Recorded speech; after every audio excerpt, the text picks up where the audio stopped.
Bom dia, meus irmãos e minhas irmãs. Que a paz de Jesus, o amor de Maria esteja com cada um de vocês. Estamos aqui para mais um dia do nosso retiro quaresmal. Iniciemos com o Santo Evangelho. O Senhor esteja conosco, Ele está no meio de nós. Proclamação do Santo Evangelho de Jesus Cristo segundo São Mateus. Glória a vós, Senhor. Naquele tempo, Jesus foi à região de Cesareia de Filipe e ali perguntou aos seus discípulos: quem dizem os homens ser o Filho do Homem? Eles responderam: alguns dizem que é João Batista, outros que é Elias, outros ainda que é Jeremias, ou algum dos profetas. Então Jesus lhes perguntou: e vós, quem dizeis que eu sou? Simão Pedro respondeu: tu és o Messias, o Filho do Deus vivo. Respondendo Jesus, lhe disse: feliz és tu, Simão, filho de Jonas, porque não foi um ser humano que te revelou isso, mas meu Pai que está no céu. Por isso eu te digo, tu és Pedro, e sob essa pedra construirei a minha igreja, e o poder do inferno nunca poderá vencê-la. Eu te darei as chaves do reino dos céus. Tudo o que tu ligares na terra será ligado nos céus. Tudo que tu desligares na terra será desligado nos céus. Palavra da salvação. Glória a vós, Senhor. Meus irmãos e minhas irmãs, a palavra de Deus hoje nos relembra a criação da nossa igreja. Quando Jesus vira para Pedro, após Pedro responder de coração que ele é o Filho de Deus. E Jesus vira e fala: Pedro, Simão, para falar a verdade, Simão, tu és Pedro, e sobre essa pedra edificarei a minha igreja. Ou seja, a partir de Pedro, Jesus ia nos deixar os ensinamentos que nós estamos recebendo hoje. Jesus iria fazer com que Pedro se tornasse a pedra fundamental da fé cristã, que ele desse tanto testemunho de Cristo, que ele nos convertesse a maior quantidade de pessoas, para que a palavra de Cristo pudesse chegar aos quatro cantos do mundo. Não importasse se iria para um país asiático, se iria para um outro país, mas ali teria a palavra de Deus. E nós seríamos salvos por essa palavra, assim como os discípulos foram salvos porque viveram com Jesus e o reconheceram como filho de Deus, o Messias enviado para nos salvar. Nós também seríamos salvos a partir da fé que Pedro proclamou ali na frente de Jesus. E Jesus nos pede, meus irmãos e minhas irmãs, que nós também possamos ser essas pedras fundamentais na vida de alguém, meus irmãos. Jesus nos dá o conhecimento, Jesus nos dá a sabedoria, Jesus nos dá aquelas pessoas que tanto necessitam para poder falar, para que nós possamos plantar essa semente do Evangelho, meus irmãos e minhas irmãs. Jesus, assim como ele chamou a Simão de pedra fundamental, ele chama a cada um de nós, que não somente na quaresma, mas durante a nossa vida inteira, durante qualquer tempo, nós possamos ser essa pedra fundamental para que a palavra de Deus possa chegar a quem precisa, para que nós possamos ser aqueles que vão proclamar a palavra de Deus, que vão levar a palavra de Deus a toda pessoa, a toda família, a todo jovem, a todo idoso que precisa, porque muitas vezes a pessoa está perdida pelo caminho. Quantos idosos estão em asilos que a família não vai lá ver e eles estão desgostosos da sua própria vida, estão se sentindo um peso para aquelas pessoas. E se nós chegamos lá com a palavra de Deus, se nós chegamos lá com os dons do Espírito Santo, visitamos aquele idoso, falamos de Deus para ele, a vida dele muda. E nós nos tornamos a pedra fundamental na vida daquela pessoa. Nós nos tornamos a pedra que levou Jesus àquela pessoa. E aquele idoso muda o seu jeito. Ele sai de uma dor profunda e entra numa alegria muito grande, porque foi apresentado Jesus a ele. Ele podia já conhecer Jesus, mas ele conhecia Jesus de uma outra maneira. Ele não via Jesus como o Salvador da sua vida. E nós apresentamos isso a ele. A mesma coisa, muitas vezes nós temos que apresentar Jesus a uma família que está se perdendo, ou até mesmo a família que está nascendo ali. Nós precisamos apresentar Jesus, porque a vida em família não é fácil. Não adianta nós pensarmos que casou, resolveu todos os problemas, já era, é só um mar de rosas. Não é. Nós temos problemas maiores, nós temos que respeitar um ao outro, nós temos cabeças diferentes. Então, muitas vezes nós precisamos ser essas pedras fundamentais também nessas famílias que estão nascendo.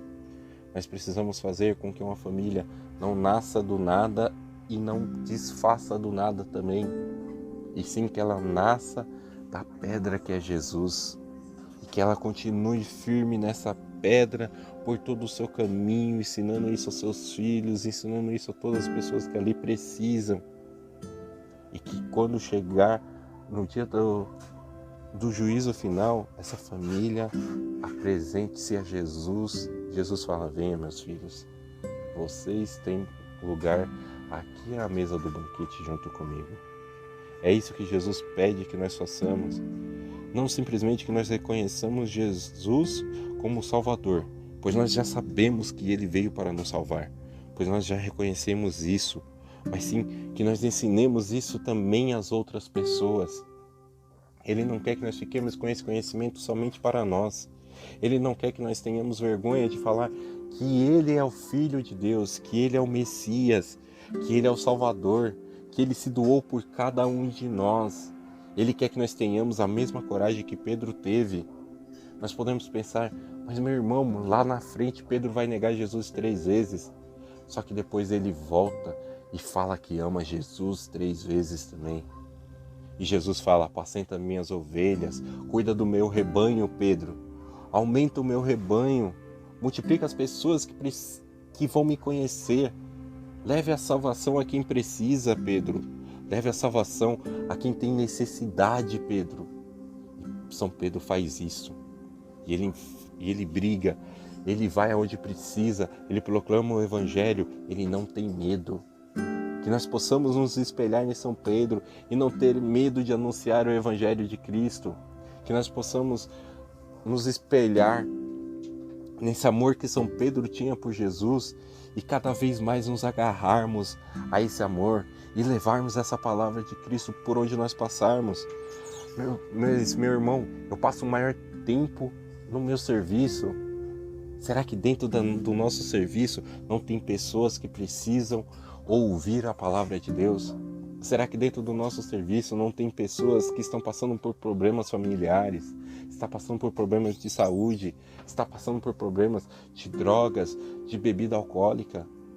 E é isso, se nós levarmos essa palavra de Deus a essas pessoas, e essas pessoas se curarem, essas pessoas restaurarem as suas vidas, essas pessoas saírem do caminho errado e forem para o caminho de Deus, nós fizemos aquilo que Jesus está nos pedindo.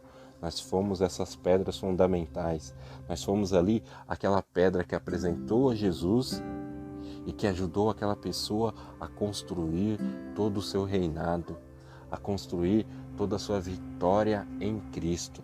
Então, meus irmãos e minhas irmãs, que nós sejamos essa fé, essa fortaleza, essa pedra fundamental da vida daqueles que estão ao nosso lado. Uma excelente semana a todos.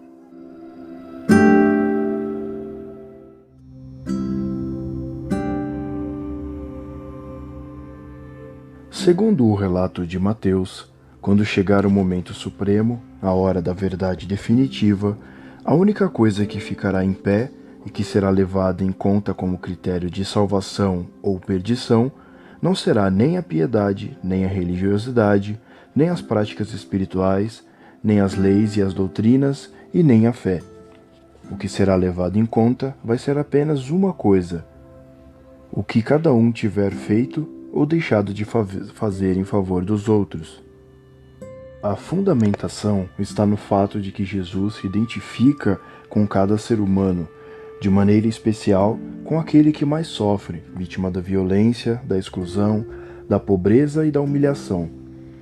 Essa identificação e essa fusão de Jesus com os humanos é tão forte e tão decisiva que no momento do encontro definitivo com ele, o critério para entrar no reino não é o que cada pessoa fez ou deixou de fazer para Deus, mas o que fez ou deixou de fazer para os seus semelhantes que cruzaram seu caminho e que clamaram por uma presença solidária e compassiva. A salvação da humanidade está, pois, em ajudar aos excluídos do mundo a viver uma vida mais humana e digna.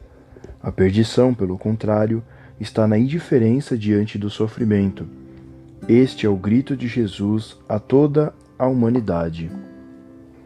Quando lido numa perspectiva social, o Evangelho de hoje oferece uma síntese das necessidades básicas da humanidade, estruturada em 3 níveis: material, fome e sede, exclusão social, exílio e desnudamento, e de suma impotência, enfermidade e cárcere.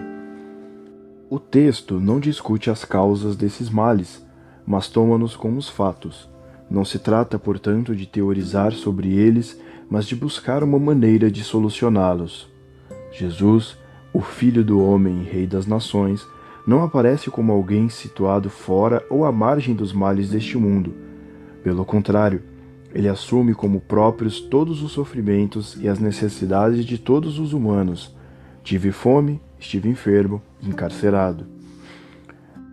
Da fome, como o primeiro dos males, ao cárcere, o último dos males, entende-se toda uma cadeia de males que deformam o rosto dos seres humanos e, portanto, deformam o rosto do próprio Jesus. Esse sofrimento, injusto dos descartados da terra, nos ajuda a conhecer a realidade do mundo que estamos construindo. Não podemos conhecer o mundo a partir dos seus centros de poder, mas a partir das massas sobrantes, sem rosto, sem nome, dos excluídos, aqueles para os quais não há lugar em nosso mundo globalizado. São essas vítimas que também mais nos ajudam a conhecer quem somos. Ninguém pode nos interpelar com mais força. Ninguém tem mais poder para nos arrancar da nossa cegueira e da indiferença. Ninguém tem mais autoridade para nos exigir mudanças e conversão. Nas experiências de convivência com os pobres, adquirimos os valores evangélicos de toda a capacidade de celebrar, da simplicidade, da hospitalidade. Eles têm um jeito de nos trazer de volta para o essencial da vida. Eles são uma fonte de esperança, uma fonte de autenticidade. Eles se tornam os nossos amigos. Um excelente dia a todos.